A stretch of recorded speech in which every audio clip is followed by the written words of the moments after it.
Rick Without the K James presents, in my opinion, podcast.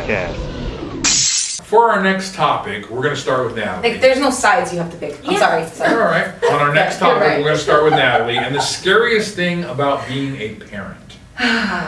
Being a parent. That is literally the scariest thing. Well, I mean, you hope they make good choices. You know, that your kid's gonna grow up to be a good person. I think that would be your scariest thing. You know what I mean? Yeah. Losing your child because you're unattentive. I mean, that is really the scariest thing ever. You know, really, like losing your kid. So you want to be overprotective, but not too protective because then you won't fuck up your kid either. So yeah, that would probably be like the scariest thing about being a parent. And how about you, Sabrina? I'm touching on like losing a kid. That's scary. That's the scariest thing. My cousin has lost her kid. My friend has. You know what I mean? And it's an ex-cousin-in-law just recently lost her kid. You know what I mean? To cancer. And it's just like I barely found out about it yesterday. I was like, man, like, and having separated families. You know what I mean? Like for me, I guess has kind of made me feel like that's been scary because I grew up in the same household with my brothers and sisters. Well, my brothers and my parents, you know, so that was like the scariest thing as being a parent. Like I never wanted to not have a family, you know? So I guess that's for me, it's like the scariest thing is the separation. I'm all about togetherness, guys, like, and so when things are close knit, it kind of sucks. For me, the scariest thing has to be losing her. You brought that up, but I wasn't even thinking on that term originally, but that would be the scariest. For me, what popped in my mind is I take being a parent extremely personal. And so when my daughter fucks up in life, I always say to myself, what did I not teach her? How did I not set her up? How did I not teach her the lessons that I had to get here? So when she has a shortcoming, when she has an issue, I always take it personal because I feel like I didn't do my job. I feel like there was something. Now I have a good kid, she's got her RN, she's got her shit together, so I feel pretty good. I'm sure she's made some mistakes in her life and stuff like that, but so far I've dodged any huge bullets.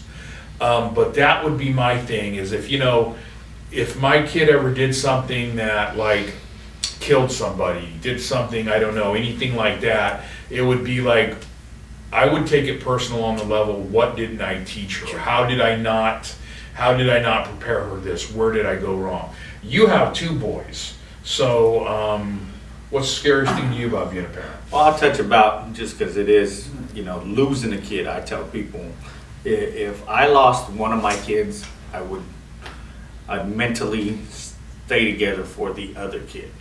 But if I lost both my kids, then stay the fuck away from me, because all hell's gonna break loose.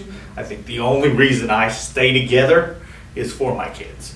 But if I lost both of them, I'm done. I'd have a breakdown. I know I would definitely. I mean, I don't have breakdowns now because I have kids. If you ever heard Unsteady and Ambassador X playing in the background, that's because I'm about to unleash some shit. So just know that. But as far as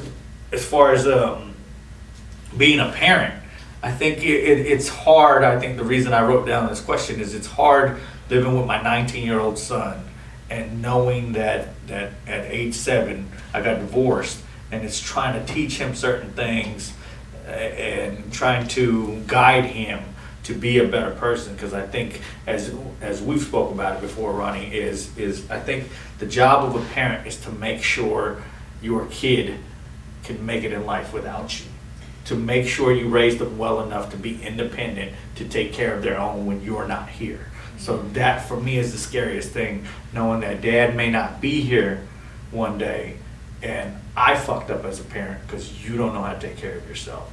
And I'm starting to learn that living with my 19-year-old, seeing that I'm literally teaching him things that I wish I was the primary parent and got to teach him. But it's a blessing to have him back in the house and to show them how to change brakes and how to put a tie on and how to get dressed and how to do certain things that I think a young man should be able to do. So. Yo, it's your boy Charlie Murphy, my main man, Rick James. That's the one you think comedian Big James. Get up on.